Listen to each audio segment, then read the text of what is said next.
Yeah, and a very pleasant Monday, the 13th of October, and this is a milestone, and I'll tell you why.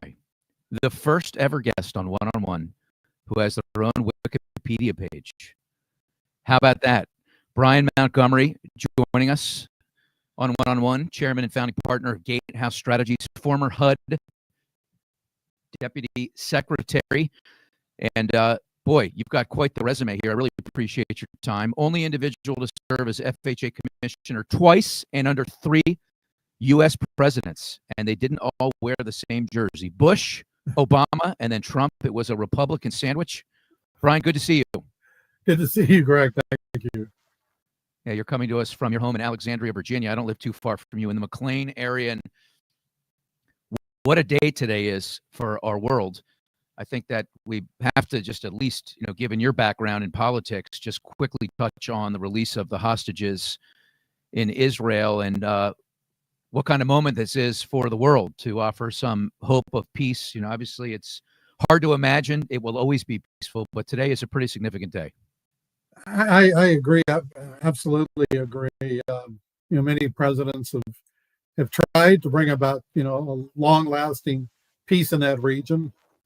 And, Trump, to his credit, I think, and by the way, Steve Witkoff is special envoy to the Mideast, and Marco Rubio, and I think even his son-in-law, Jared Kushner, was involved. But you had to have a willing party on the other sides. And I hope that everyone just said, you know what, we can do better than this. Let's put down our guns. Let's work together for a long-lasting peace.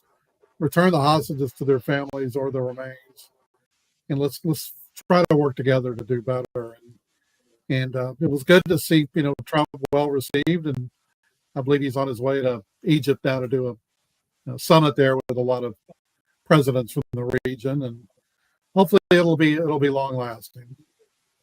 Yeah, well, you're used to pretty significant moments that shape our world's history.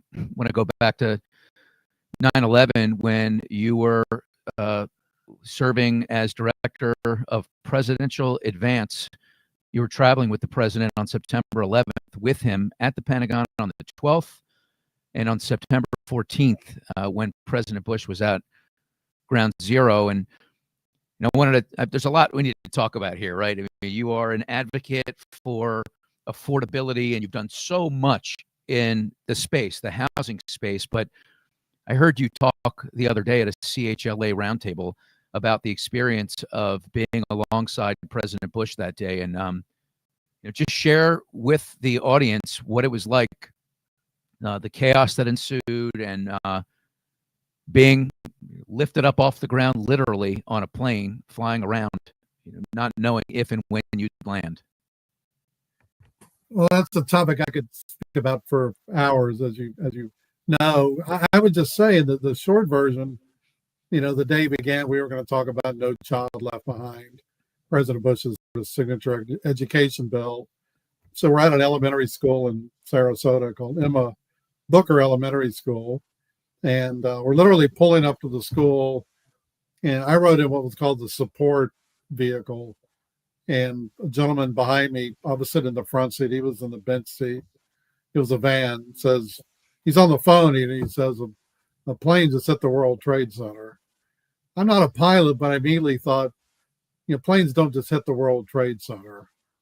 And when we bailed out of the cars, every president has a room that's called a holding room, has a secure phone in it, somewhere where they can go before the event.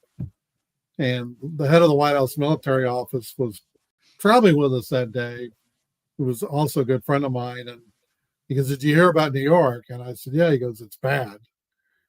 So President Bush quickly greeted the principal and school board members and, visiting VIPs and a few students.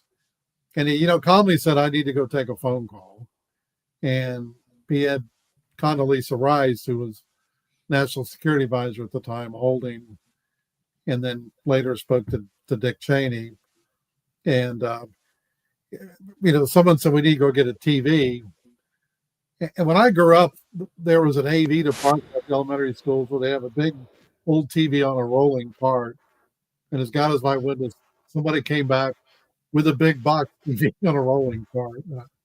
Even at the time, I said, "This is the best TV we can get." But anyway, before Bush went out and started listening to the students speak to him, they were reading to him. The second plane hit the other tower, and I was standing there with Andy Card, and he literally goes, "That's it. I got to go tell the president."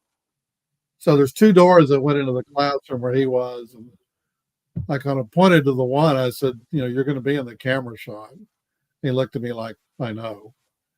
And we've all seen the photo where he leaned into the president's ear and said, "Second plane has hit the other tower. America's under attack." Hmm. Well, that's where the story just begins, though, right? So what happened after that? So the president sat there. We've all seen the video, and didn't want to startle the kids or anyone. Now the press, they know what's going on because they're on their phones on the other end of the classroom. And after that event, he came back into the holding room.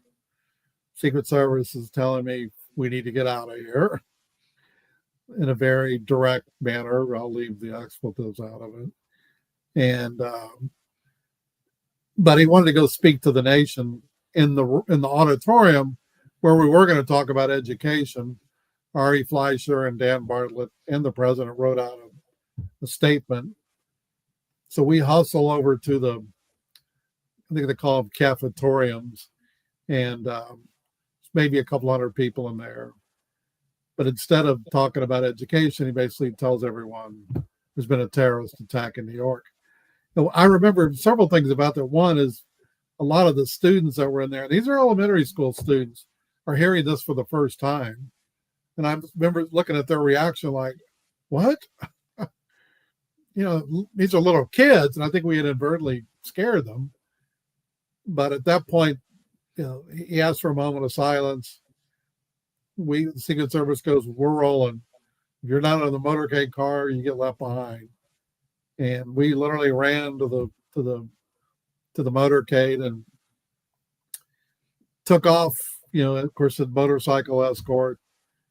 Get to the airport. The engines are running on Air Force One, and this most recent Netflix show called American Manhunt: The Hunt for Bin Laden. There's actually some decent video footage of that scene at the airport because it starts with September the 11th. And, I remember, it's a 747. We're rolling toward the runway before we're even in our seats, got buckled in. And there's certain things commercial airliners can do, but they don't because they have civilians on board. Well, this 747 took off almost like an F-18. I mean, we were really steep considering the kind of plane it was, just so we could get out of there and begin our journey for that day. And you stayed up in the air for a while, right? You weren't sure when you were coming down. We did. There was, I'm sure some of your listeners were called Continental Airlines. There was a Continental Airlines plane that had apparently turned its transponder off. So we were kind of taking a circuitous route and eventually ended up at Barksdale Air Force Base in Shreveport. It's a nuclear base because it has B-52s, heavily protected. And by the way, there's plans, even back then, there's contingency plans for various scenarios, but none of them said attack on World Trade Center, page 37. We by chance had picked up a second military aid. The gentleman that carry the football has the nuclear codes in it because we had an overnight that, and we had an NSC person with us, and we had the CIA person who does the daily brief, which all proved to be invaluable as we're on the plane, trying to gather more intel. And as you know, ended up at Barksdale Air Force Base and eventually out at Stratcom at Offutt Air Force Base in Omaha, Nebraska. Fascinating. I want to talk to you about leadership because you saw the most powerful person in the world deal with such a tragedy in that moment. And in a moment, I'll ask you what it was like to work for Obama and President Trump, right? Because three very different people. I think we could talk for hours about their leadership, although I've never spoken to you about it in the past. But if you think back to that time and how the president handled it, how would you summarize it? What are some adjectives that come to mind? I want to believe that every president would rise to that occasion that had all sorts of emotions, from sadness, tragedy, to inspiration, to heroism. Fortunately, most don't have to go through something like that. But there were a lot of leaders that day, not just President Bush, but, for example, we're on Air Force One and you're the president, there's a terrorist attack in New York City. You want to go back to Washington, D.C., notwithstanding your family. Of course, they were well protected. And the White House Chief of Staff, who also normally didn't travel with us, but was, and the Secret Service literally outvoted him. And I'm sitting there watching this. Yeah, it got pretty heated. And Secret Service has said it's not safe to go back yet. And President Bush knew they were right, but that didn't mean he didn't put up a vociferous argument to the contrary. And of course, heading to Offutt in Nebraska is the opposite direction. And he's a former pilot. By the way, ironically, one of the Air National Guard wings that was escorting us was his old Air National Guard wing out of Houston. And I'd never looked out before from the window of Air Force One and seen two F-16s off each wing escorting us. How scared were you? I get asked that question a lot, and I don't want to. We didn't have time to be afraid. Now, later on, we found out things which I won't go into, but I thought, man, I'm sure glad I didn't know that till now. I mean, I'm sure it was part of it is just because you're numb. It's so surreal that it's happening so fast. We're in Air Force One, and then at one point, we're the only plane in the sky, which is, by the way, the title of a book someone wrote about that day. And we had AWACS eventually join us, F-16s. There's countermeasures on the plane, so we felt pretty secure where we were. I was more concerned about my parents. And by the way, when we got to Barksdale, the chief of staff said, "Call your loved ones, but don't tell them where you are." And of course, I get voicemail everywhere. Well, you and other White House staff were later awarded September 11th Presidential Distinguished Service honors. So, clearly you made an impact on that day as well. And I want to get into affordable housing because that's something you're very passionate about. Talk about your time at FHA and at HUD. Before we do that, though, I have to ask you about the different styles between President Bush, President Obama, and President Trump, and who did you deal with on the most human level of the three? It's a two-part question. Well, clearly George W. Bush. For one, I was closer to him in age, even though he's older than I am. And just the nature of the job I had, and I worked for him when he was governor. And by the way, I will say, I spent 17 years working for the Bush family. And if you would ask my fraternity brothers what Bush family I would have worked for, they probably would have said Anheuser-Busch, by the way. But yeah, definitely George W. Bush, because literally when we were on the road as director of advance, I was around him all day in private moments, public moments, everything in between. So would you consider him a friend? Yeah, we don't hang out with each other. Yeah. When you're working for a president, you can be a friend, but it's the president, right? And then I would say George H.W. Bush, although, he was more like my dad's age, but they had a lot of common friends in Houston, which is where I grew up. Yeah, you did. Yeah, you're the pride of Westbury High School, where the most famous person other than you to ever go there, Michael Strahan. And I know that you're I know you're a football fan, and I will tell everybody here as we do a little timeout. We're about at halftime here, Brian. I did ask everybody. I did ask you before we came on set. I had a Tom Brady jersey back here, and I told Brian I had 3 choices. I could swap that out for a Baker Mayfield jersey or a Joe Montana jersey, and he said unquestionably Joe Montana. So this actually was not here about 15 minutes ago. True story. All right. So Obama, President Trump. Did you sit around tables with those guys as well?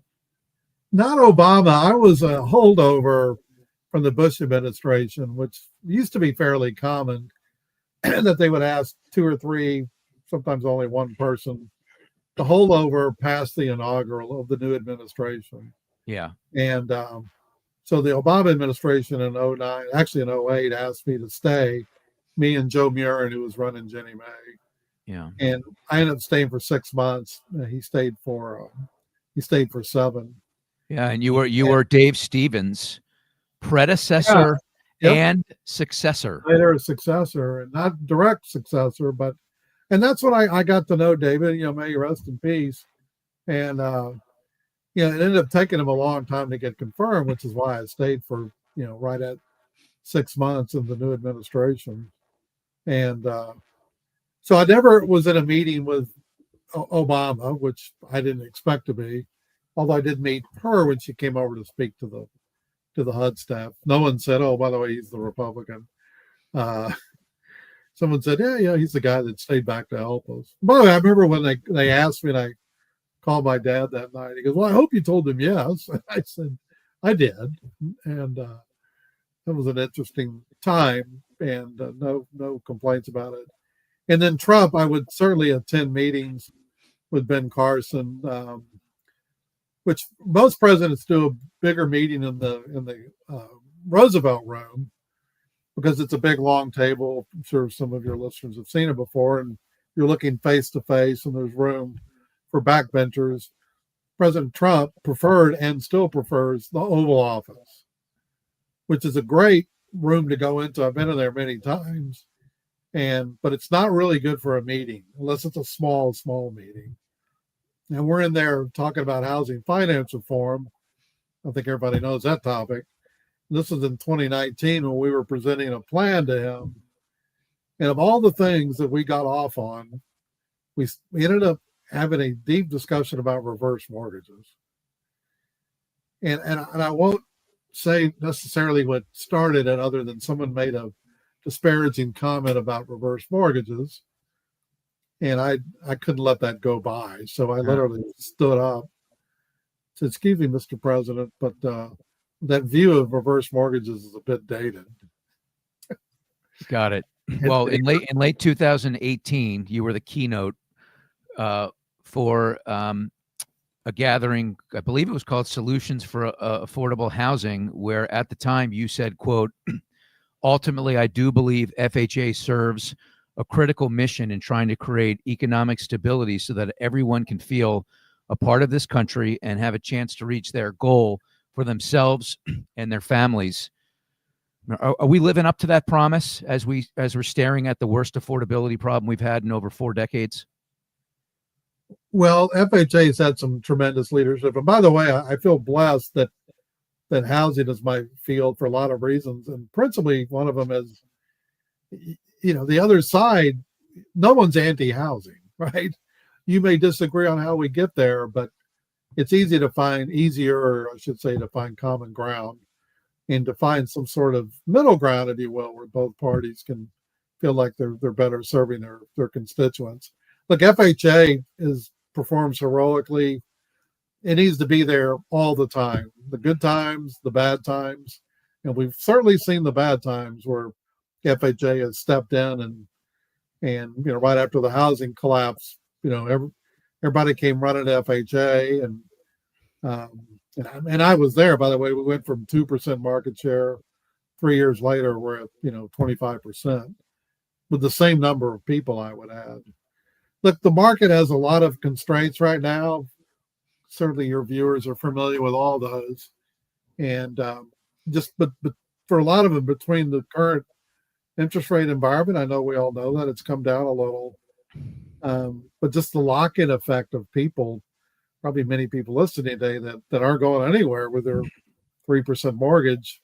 And the home builders, with their credit, have worked hard to juice up the new construction, but it's existing home sales have just been just dormant almost. They're just so consequently, supply and demand are out of whack, and that's why prices, while they've slowed the climb, continue to go up. But it's not true everywhere. The old saying is measure locally, act locally.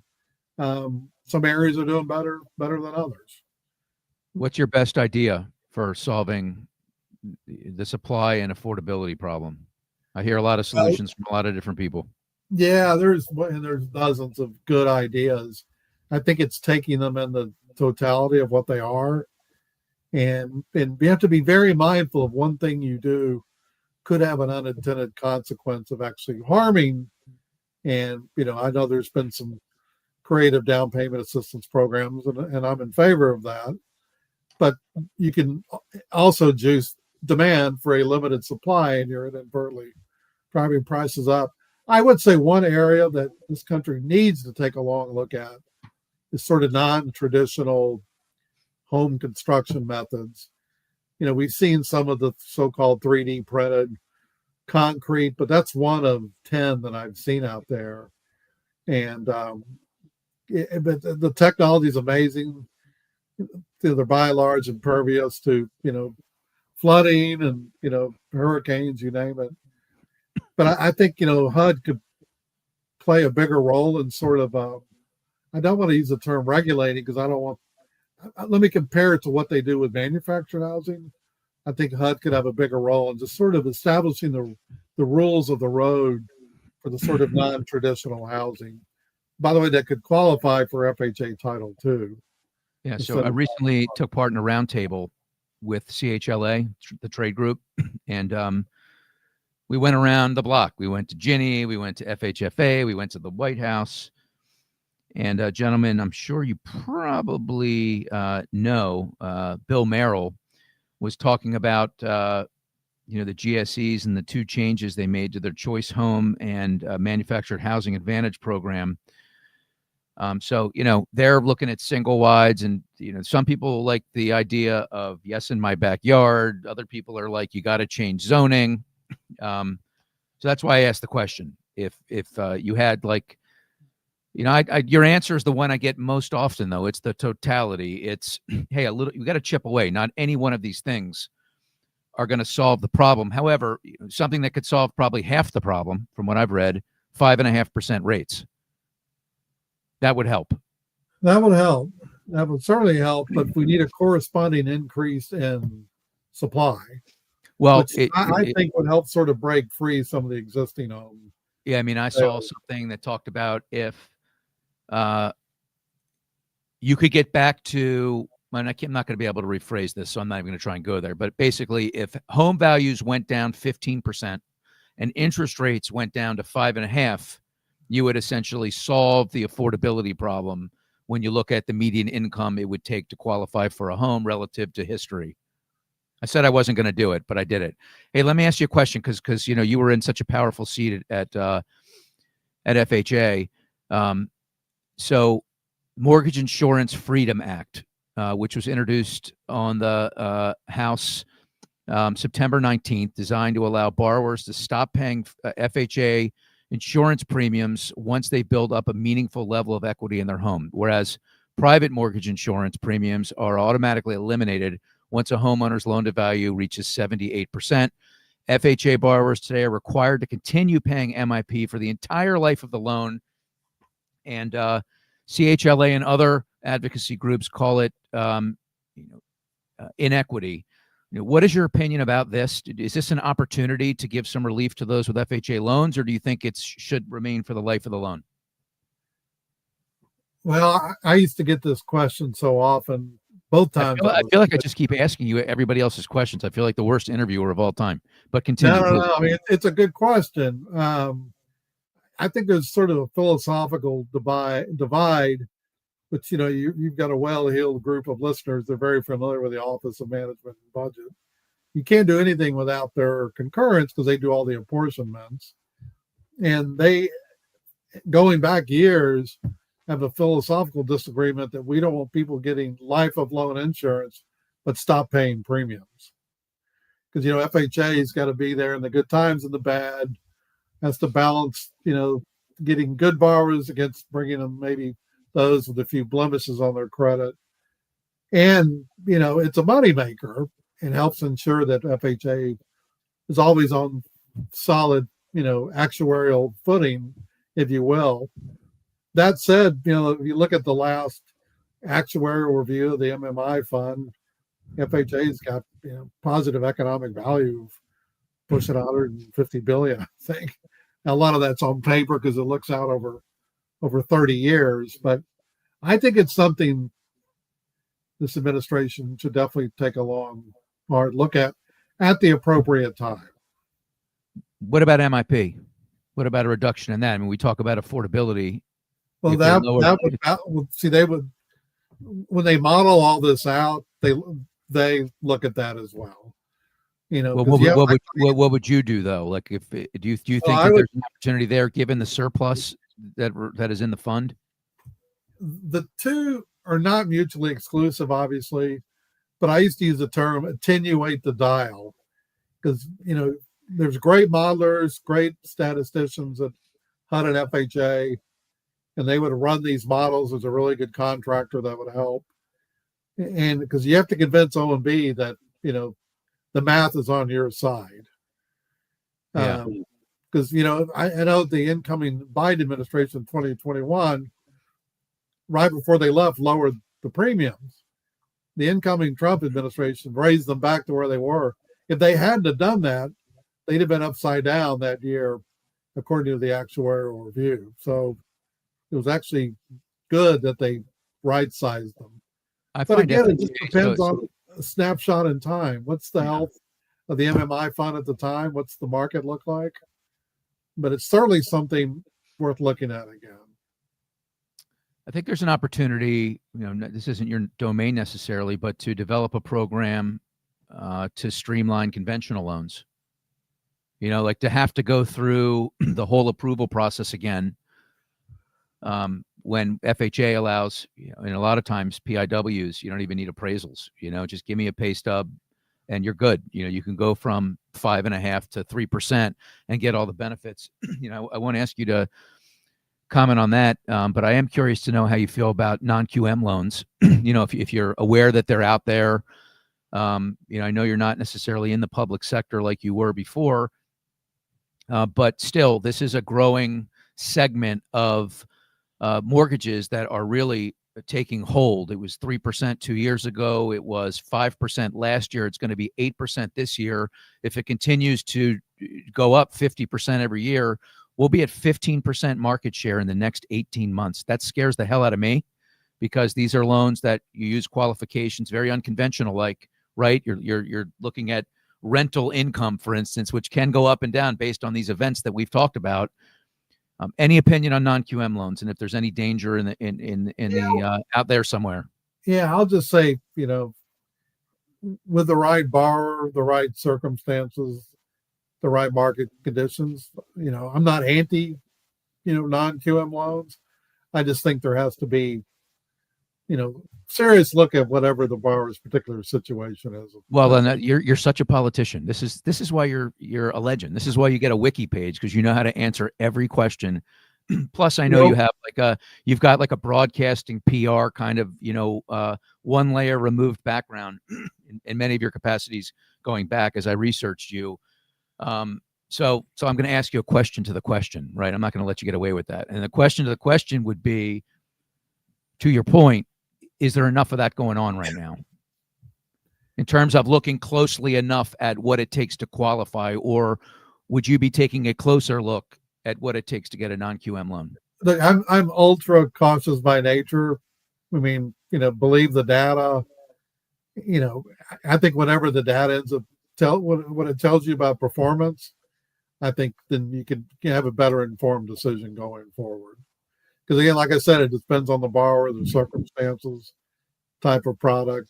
It works for some people, others, of course, not. But is that a good Is that a good diplomatic answer? I mean, you're the man. Now, you're the grandson of Mexican immigrants on your mother's side of the family. Yeah, sí. Yeah. Soy, And, soy nieto de inmigrantes yeah, mexicanos. I can't do that. I can't do that. But I can talk about our immigration policy, which unless you can talk about it or not. I know you're a Republican. So, without, immigration, maybe we're not having this conversation. I don't know. Sure, this is not a housing thing, although there are tentacles to housing, right? Because you have spent a lot of time in the builder space. You've been recognized for your work and impact there.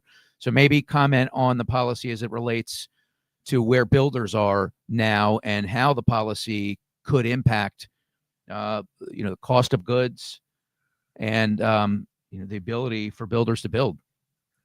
Well, look, we had a lot of supply chain disruptions. When you have a shortage of transformers, as obscure as that sounds, go try building a subdivision without them. And I'll just list that among many other shortages. Like, I'll give you another diplomatic response, and this country needs sound immigration policy. And unfortunately, both parties can't even agree to keep the government open, but they have to find a way to have some sort of meaningful immigration policy. We haven't had any significant updates to that law in many, many years. Well, so I hope it's something that they determine that, we need to take a look at. You know what? You've touched so many areas in your incredible political career. Another one of them, as you talk about antiquated policies, is RESPA, right? You've spent a lot of time there.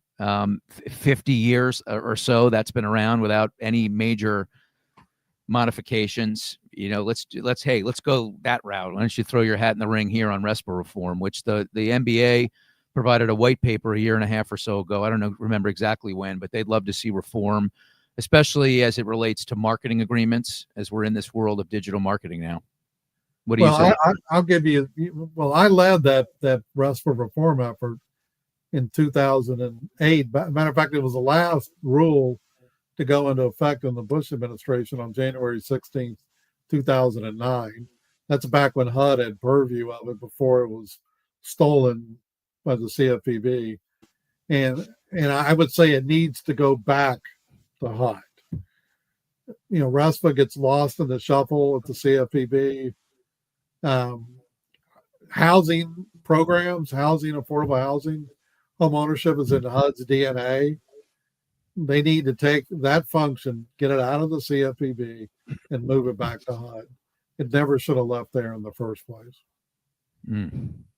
That's a pretty strong statement. I like it. During your tenure as FHA Commissioner, the Department of Housing and Urban Development also launched a campaign meant to educate African Americans looking to buy their first homes. You remember that? How concerned we talk a lot in the mortgage business about about this time being a financial literacy crisis. That people there's so many misnomers out there about what it takes to qualify for a home. How big of a problem do you think that is, and any recommendations on how the industry can close that gap? Well, that's probably an hour response, but I would say homeownership counseling, which HUD provides free of charge through a network of intermediaries and nonprofits, is an excellent way to at least feel like you have enough data to make an informed decision about the biggest investment of your life. And I've sat through some of those classes with first-time home buyers, which, by the way, the earlier point, that the average age of an FHA first-time home buyer now is pushing 39 years old. And but sitting through those classes, I have to admit I was surprised how little a lot of people knew about the process. Some came in, through the magic of YouTube and elsewhere, somewhat informed, but others, and I was just going, boy, thank God you're in this class, and I hope you're taking a lot of notes. And it's an intensive course. I've done a good job developing the curriculum, but it literally tells you pre-purchase counseling and post-purchase counseling what you can expect. And it's a significant investment, as we all know. Well, a lot of the data suggests that younger people, Gen Z, We talk about the dream of home ownership that some of them don't even dream about that. I mean, that seems to be a problem if folks are not aspiring to have the white picket fence, right? Where, renting is more affordable in a lot of cases and the path of least resistance. Well, it's interesting if you look at studies. There's one group that says, "Why did you come to America?" And they said, "I want to buy a home." And that's, of course, immigrants. And I don't think the American dream, I know you didn't say this, is gone. And I think at the end of the day, most people want to own their own home. Certainly when they, once they find a significant other, get married, whatever. And, be near family, to put down some roots. And, like a lot of home buyers do, buy up as you get older and your income increases. So I think there'll always be, demand, and some of the polls show that for people want home ownership. Is there a shot you'll work for a fourth president? Or are you done? Well, I've already worked for 4, so it would be 5. Who was the fourth? Yeah, George H.W. Bush, George see. W. Bush, Obama, and Okay. Trump. All right. 1.0. Okay. So, I kind of enjoy it being on the outside. I can be a little more opinionated and serve on boards. And Yeah. Well, tell us before you go, tell us what you do at Gatehouse Strategies. no, absolutely. So we all either worked at HUD, FHA, Fannie or Freddie, FHFA, you name it. And we help lenders, servicers, policies, procedures, regulatory issues, litigation support, advise, any number of companies in the mortgage market ecosystem, property disposition companies. And we have an affordable housing vertical that helps public housing authorities, developers of affordable rental housing, help, with disaster recovery consulting. So we're definitely busy. Yeah. Well, then, I think this will be a less political answer here when I ask you this last question. What's a reason why a lender should pick up the phone and call you? Like, what's something you see that's out there that is not necessarily on the front burner, but needs to be, that you're seeing? Well, I think certainly is, like, sort of the regulatory pendulum goes back and forth. And I think there's a little more openness today about circumstances and what a violation of whatever reg might look like. But that doesn't mean that states aren't going to fill that void. So, as I like to tell people, the government's got lawyers and they got time. So it's very important to make sure that you abide by the rules of the road, whether it's FHA, VA, Fannie, Freddie. And we worked at all the above named entities. We made the tough decisions about credit, but servicing policy, just to name a couple. And, I like to think we've got good contacts in the building, not just among the politicals, but among the career staff as well. And hopefully they'll all be able to return to work here soon. And hopefully both parties can agree to end this shutdown. I think we can use you at NFM Lending. So I'm glad you answered that question. I'm going to be reaching out to you. Now, I see the Texas Longhorn helmet back there. You said you liked Montana between him, Baker, and Brady. Best football player you've ever seen? Oh, I'm going to date myself here, but I'll go with what the first one that popped into my mind, Earl Campbell. And there are many others. I think I told you I grew up in Houston as an Oilers fan, and went to Texas and University of Houston. And he was just a freak of nature with his athletic ability. He was amazing. Does Derrick Henry remind you of him at all, or totally? Oh, yeah. Both. I mean, they're like battering rams. Just, running over people. Gravity, just strong and fast. And had the opportunity to meet him a couple of times. He's a good person and does a lot for the University of Texas still. Got it. Well, I think we covered a lot of ground here. What do you think? That wasn't that painful, right? No, I do want to. People ask me about the FEMA jacket, by the way. And I was going to ask you that. It's so crazy. I was going to ask you what the FEMA thing back there is all about. So I will ask. There's a picture. Well, it's kind of blacked out by the light, but there's a picture of me standing at ground zero about 10 feet from President Bush on September the 14th. And we wore, some of the White House staff wore FEMA jackets so we could blend in, and hard hats. And that jacket sat in my closet in a plastic bag for years.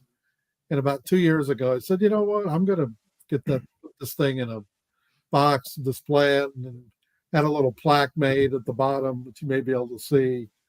Basically says his FEMA jacket was worn by, and I cite the circumstances. So it's a little snugger now than it was 24 years ago, but it's always a reminder to me about that time and everything that happened after that. Yeah. Well, Brian, thank you for spending some time with us and for your service over those many, many years, and for opening yourself up today here on One-on-One. Well, thank you, Greg, and thanks everyone for tuning in. Yeah, Look forward to seeing everyone at a conference down the road. Yeah, what's the next conference you're heading to?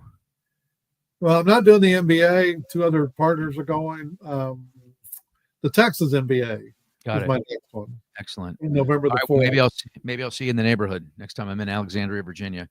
Brian Montgomery, thank you so much. I appreciate it. Also, thanks to Nayoung Chu for producing in the background. We'll see you again next Monday on One-on-One. So long, everyone.